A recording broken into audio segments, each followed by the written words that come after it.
Welcome to Brilliantly British. My name is Lawrence and today I'm going to show you how to make simple sugar-coated ring donuts.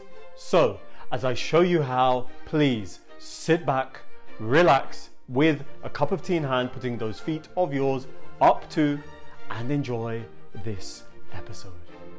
And don't forget to subscribe. Not too long ago, we shared our recipe for a batch of sugar-glazed yum-yums. A simple yet delicious fried yeasted treat, which as the name suggests, are irresistible. And in this episode, we'll be sharing a recipe for sugar-coated ringed donuts, which we assure you are just as dangerous and addictive. Step by step, you'll be walked through their preparation before things are crowned off at the end with a session of tasting. And so now, with the introductions made and your interest peaking, please allow me to introduce the ingredients to you. For today's Brilliantly British ringed donuts, you will need some full-fat milk, some fresh or dry yeast. You will of course need the commonly overlooked ingredient of nutmeg. Of course, you will need some flour, some caster sugar, and of course, to fry the donuts in, you will of course also need some butter and some eggs, followed by a little pinch or two of salt. And that, my friends, is all, yes, all that you will need for today's Brilliantly British ringed donuts. But before you get started, before you do anything at all, please switch on your kettle. Brew yourselves a nice cup of hot tea so that you can sip on that whilst you cook. To begin preparing your donut dough, into a jug of warm milk, turn in sugar, your eggs and molten butter, combining well and thoroughly until a homogeneous mixture has been obtained. And then, after having temperature probe the mixture to ensure it's no hotter than body temperature, in will go the yeast, which should be well and truly incorporated before being left to bloom in a warm, draft-free environment like an inactive microwave or oven. Moments later, after a quick stir, the mixture should be aromatic, frothy, and actively bubbling, indicating active yeast, which segues into the mixing of the dough, which I'll be carrying out with a stand mixer, into which will first go my flour, freshly ground nutmeg and salt before being briefly whisked together. Then, with the mixer up and running with a dough hook, the wet yeasted mixture was then slowly trickled in before the mixer was turned up to run at a medium-high speed for 10 minutes.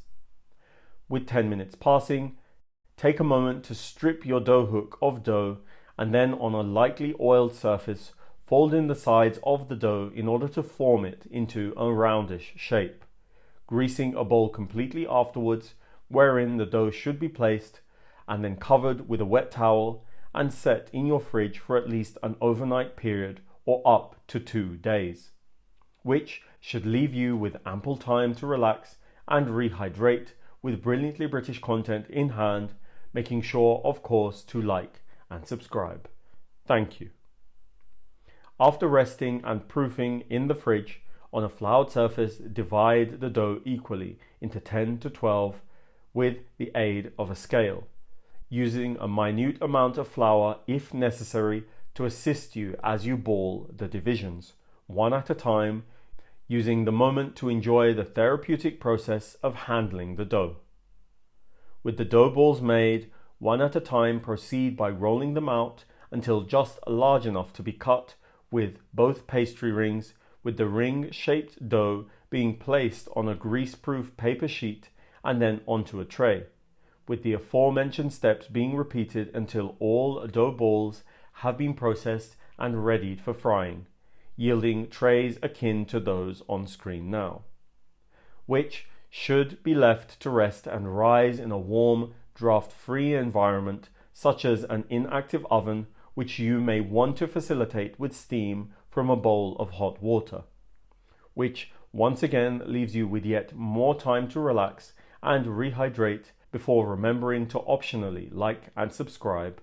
Thank you. In preparation, 10 to 15 minutes prior to frying, at the end of proofing, spoon in a preliminary amount of white sugar for coating whilst beginning to heat up your fryer or pan of oil. Once hot, proceed by frying your donuts in batches by first allowing them to float on the grease-proof paper for 2 to 2.5 minutes, before with ease yet carefully removing the paper and then flipping them over to cook for a further 2 to 2.5 minutes on the other side. With the donuts ready, set them at first upon a wire rack and proceed by coating a donut with sugar, while in parallel beginning to fry another batch as you top up the sugar each time as you coat a donut for best results. Continue with the aforementioned steps, making sure to maintain the oil temperature with the aid of a thermometer, cooking the donuts for an equal amount of time on both sides and coating not long after frying with fresh sugar for best results. A process which should fly by with a good setup, with the result being a warm and fresh batch of sugar-coated ring donuts ready to serve and enjoy. And so now, with a fresh batch of ring donuts made and your interest peaking, I think it's high time for tasting, tasting, tasting. Are you ready? Are you steady? 3, 2, 1. Dangerous. Very dangerous indeed. One more bite, please.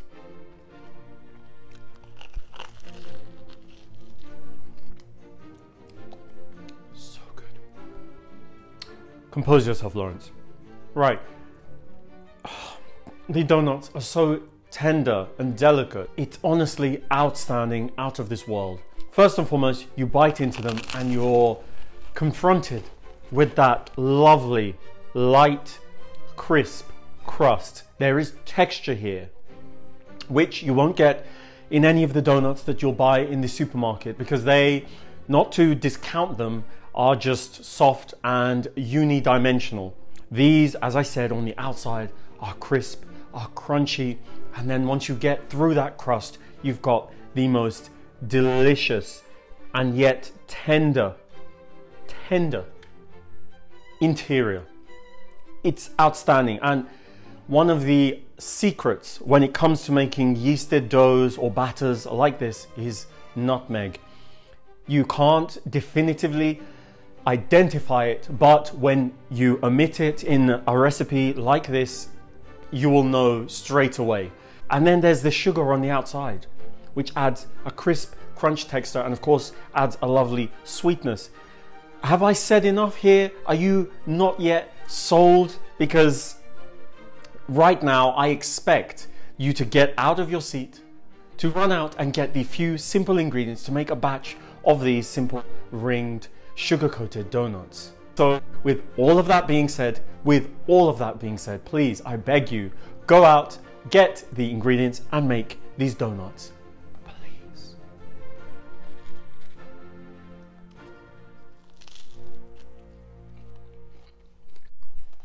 Thank you all for allowing me to show you how to make ring donuts.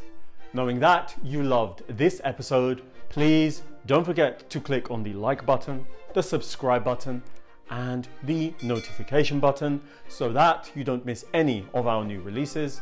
Tell everyone, and I mean everyone, that you know about the Brilliantly British food on this channel, and follow us on all of the social media platforms that this channel is on, and I will see you next time.